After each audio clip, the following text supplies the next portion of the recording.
परम प्रेममय श्री श्री ठाकुर अनुकूल चंद्रंकर श्रीहस्त लिखित सत्यानुसरण ग्रंथर ओडिया अनुवाद पाठ।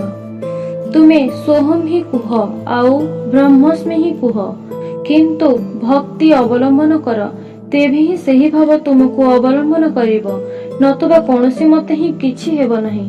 बाणीटीर आलोचना चलिबाकु लागिला। आलोचना शेषरे श्री श्री पितृदेव कहिले, एही बाणी गुड़िक किंतु मो पाई एही भली भाबिबाकु हुए। ठाकुर मते ही कहिचंती मोर चित्त शुद्धि पाई। ठाकुर कहिचंती एही भली आम मानकर प्रत्येकंकर ही भाबिबा उचित। आमे माने अनेक समय सोहम शुणी ही कहू वाचक ज्ञान ता नुहे, ए सबु विचार करिबा ठीक नुहे। ठाकुर बाणी देइछंती मो पाई, मोर चरित्र गठन पाई।